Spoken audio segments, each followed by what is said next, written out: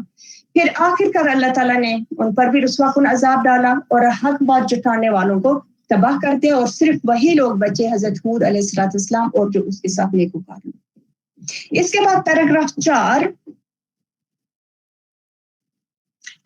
میں حضرت صالح علیہ السلام کی دعوت اور قوم ثمود کی ہلاکت کا ذکر ہے. حضرت ہود اور اہل ایمان عرب کے جنوبی علاقوں میں ہجرت کر کے مدینہ منور کے شمال میں آباد ہوئے تھے, اور ان کی نسل ثمود کہلائے, اور انہیں عاد ثانی بھی کہا جاتا ہے. اور قوم ثمود کی بربادی کی داستان ہم نے ویسے پہلے بھی پڑھی ہے, بس رفلی بتاتی ہوں کیونکہ انہوں نے بھی توحید کی دعوت دی تھی, اور اس قوم نے اپنے آبا و اجداد کے من گڑت معبودوں کو چھوڑنے سے انکار کیا, اور اللہ تعالیٰ نے اپنی قدرت کی نشانی کے طور پر اس قوم کے سامنے ایک اونٹنی بھی پہاڑ سے برآمد کی, اور انہیں خبردار بھی کیا کہ اس کو بری نیت سے ہاتھ نہ لگانا. لیکن قوم باز آنے والی کہاں تھی؟ انہوں نے اس اونٹنی کو ہلاک کیا, تو پھر 3 دن بعد اللہ کا عذاب ان پر آ گیا, اور پوری قوم ایک زلزلے سے ہلاک کر دی گئی, اور اللہ تعالیٰ نے اپنی خاص رحمت سے صالح علیہ السلام اور اہل ایمان کو محفوظ رکھا. پھر پیراگراف 5 میں حضرت لوط علیہ السلام کی دعوت کا ذکر ہے اور قوم لوط کی ہلاکت کا. اللہ تعالیٰ کا قانون ہے کہ وہ نیک لوگوں کو بچا کر وقفے سے بدکاروں کو ہلاک کر دیتا ہے, اور یہی اس کا قانونی جزا و سزا, اور یہی دلیل قیامت اور دلیل دوزخ کی بھی ہے. اللہ کے فرشتے بھی کبھی جزا اور کبھی سزا کا موجب بن جاتے ہیں. اس میں اس واقعہ کا بیان ہے کہ جب فرشتے خوبصورت لڑکوں کی شکل میں حضرت ابراہیم اور ان کی بیوی کے پاس آئے اور انہیں بشارت دی کہ اللہ انہیں ایک بیٹا اور بعد میں اس بیٹے سے ایک پوتا عطا کرنے والا ہے, یعنی اسحاق علیہ السلام اور یعقوب کی بشارت دی, تو حضرت ابراہیم کی بیوی نے پوچھا کہ میرے ہاں بیٹا کیسے پیدا ہوگا جبکہ میں بانجھ ہوں؟ تو انہوں نے یہی کہا کہ اللہ جو چاہے سو کر کے رہتا ہے. پھر یہی فرشتے حضرت لوط علیہ السلام کے پاس پہنچے, اور حضرت لوط کی قوم ہم نے پہلے بھی جانا کہ وہ ہم جنس پرستی کے گناہ میں مبتلا تھی, اور لڑکوں کی آمد کی اطلاع پا کر تو قوم تو خوشی سے پاگل ہو گئی, اور انہوں نے حضرت لوط علیہ السلام کے گھر کو گھیر لیا. تو حضرت لوط علیہ السلام بہت پریشان ہوئے, تو انہوں نے ان کو اس فال سے باز آنے کی تاکید کی, تلقین کی, لیکن قوم یہ بات کہاں ماننے والی تھی. حالانکہ حضرت لوط علیہ السلام نے اپنی بیٹیوں کو بھی شادی کے لیے پیش کیا, لیکن انہوں نے کہا کہ تمہیں تو پتہ ہے کہ ہم لڑکیوں میں کوئی انٹرسٹ نہیں رکھتے. تو انہوں نے یہ بھی کہا کہ میرے مہمانوں کے سامنے مجھے رسوا مت کرو, لیکن وہ پاگل قوم کہاں ماننے والی تھی. تو لوط علیہ السلام نے انتہائی بے بسی کے عالم میں فرمایا کہ کاش میرے پاس قوت ہوتی, کاش میرے پاس طاقت ہوتی جس سے میں تمہارا مقابلہ کرتا. تو اس وقت فرشتوں نے ان سے کہا کہ آپ گھبرائیے نہیں, آج رات اپنے گھر والوں کو لے کر بستیوں سے نکل جائیے. ان کی بیوی کے ساتھ تمام اہل خانہ نکل گئے. یہ جو بدقسمت بیوی تھی اس کی ساری ہمدردیاں اپنی فاسق قوم کے ساتھ تھی, اور وہ قوم کے ساتھ ہی عذاب سے دوچار ہو گئی. تو اللہ تعالیٰ نے اس قوم کی بستیوں کو الٹ دیا, اور پھر پتھروں کی بارش سے پوری قوم کا ہلاک کر دیا. اس چیز سے یہ بھی ہمیں پتہ چلتا ہے کہ پہلے حضرت نوح کے بیٹے کا ہم نے پڑھا, اب حضرت لوط علیہ السلام کی بیوی کا, یعنی انبیاء بھی اپنے گھر والوں کو نہیں بچا سکتے کہ اگر وہ ایمان والے نہیں ہیں. تو قوم لوط جو ہے نا وہ پھر ڈیڈ سی کے جنوب میں آباد تھی, اور ان کے ذرا قریب ہی حضرت شعیب کی قوم مدین اور تبوک میں اصحاب ایکا آباد تھے. تو پھر پیراگراف 6 میں حضرت شعیب علیہ السلام کی دعوت اور قوم شعیب کی ہلاکت کا تذکرہ ہے کہ حضرت شعیب اصحاب مدین اور اصحاب الایکا کی طرف مبعوث کیے گئے تھے. حضرت شعیب نے اپنی قوم کو توحید کی دعوت دی, وہی شرک سے ان کو روکا, ناپ تول میں کمی اور راستوں میں مسافروں کو لوٹنے سے منع کیا.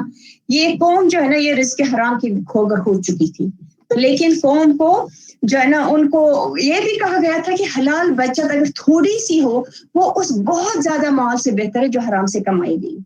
لیکن قوم شعیب جو تھے وہ ماننے والے نہیں تھے, تو بلکہ انہوں نے ان کو کہا کہ تم اپنی نمازوں سے کام رکھو, ہم تو اپنے باپ دادا کے طریقے پر ہی قائم رہیں گے.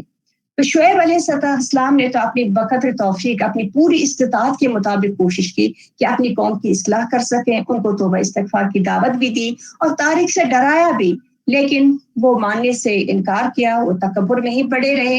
اور پھر یہ بھی کہا کہ اگر آپ نے ہماری بات نہیں مانی, آپ خاموش نہیں رہے تو ہم آپ کو سنسار کر دیں گے.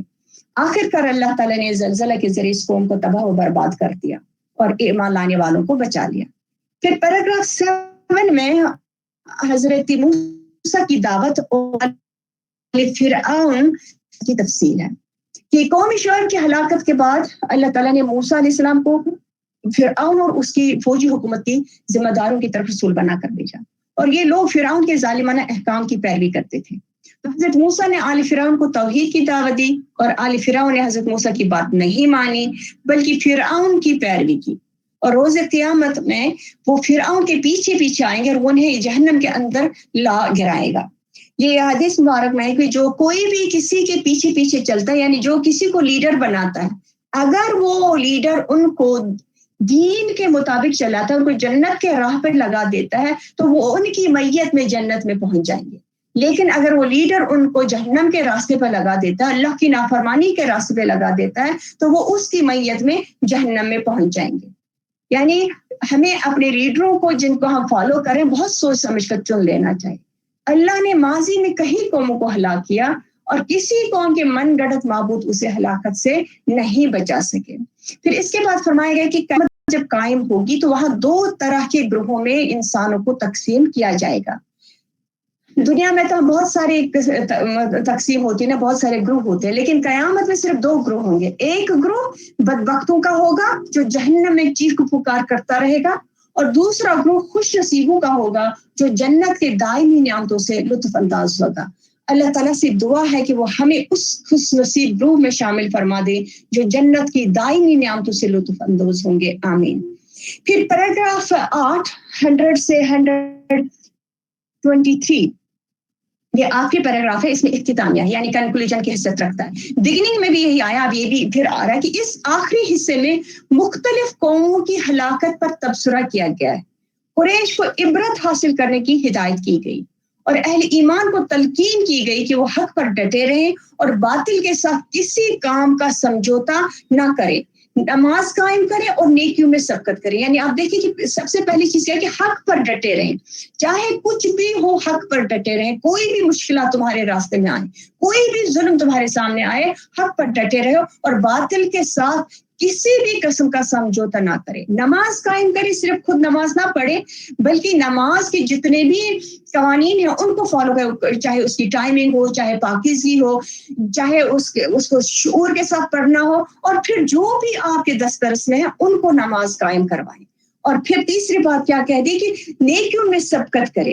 یعنی جب ہم نیکی کرنے کا ارادہ کرتے کبھی سوچتے کہ چلو تھوڑی دیر بعد کرتے ہیں, تو یہاں اللہ تعالیٰ فرماتا ہے کہ سبقت کریں, ایک دوسرے سے بڑھ کر کرنے کی کوشش کریں, جلد از جلد کرنے کی کوشش کریں. اور پھر یہ خوشخبری بھی دی گئی کہ نیکیاں برائیوں کے اثرات کو مٹا دیتی ہے. ایک دفعہ ایک شخص نبی کریم صلی اللہ علیہ وسلم کے پاس آیا, وہاں پہلے اس نے نماز پڑھی, نماز کے بعد آپ صلی اللہ علیہ وسلم سے کہا کہ یا رسول اللہ صلی اللہ علیہ وسلم میں نے اپنے اوپر ظلم کیا, میں نے گناہ کیا. آپ صلی اللہ علیہ وسلم نے بالکل بھی ٹو نہیں لگائی کہ کیا گناہ اس نے کیا ہے, بلکہ فرمایا کہ کیا تم نے ابھی ہمارے ساتھ نماز نہیں پڑھی؟ اس نے کہا ہاں پڑھی.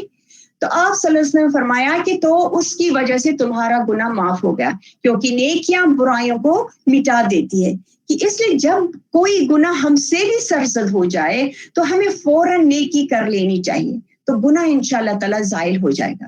اچھا, اس کے بعد یہ بھی تلقین کی گئی کہ صبر کرتے رہیں, یعنی جو بھی صورتحال ہو صبر کرتے رہیں. صبر ہر حال میں, چاہے وہ تکلیف ہو چاہے وہ خوشی ہو, دونوں کے لیے صبر کی ضرورت ہوتی ہے. اور پھر اطمینان دلایا کہ اللہ صبر کرنے والوں کے ساتھ, ان اللہ مع بے شک اللہ تعالیٰ صبر کرنے والوں کے ساتھ. اس کے بعد یہ بھی ارشاد فرمائے کہ ایسا کیوں نہ ہوا کہ جن قوموں کو ہلاک کیا گیا ان میں ایسے نیک لوگ ہوتے جو لوگوں کو برائیوں سے روکتے. ایسے لوگ تھے مگر بہت کم جنہیں ہلاکت سے بچا لیا گیا. یعنی ایسے لوگ قوم میں ہونے ہی چاہیے.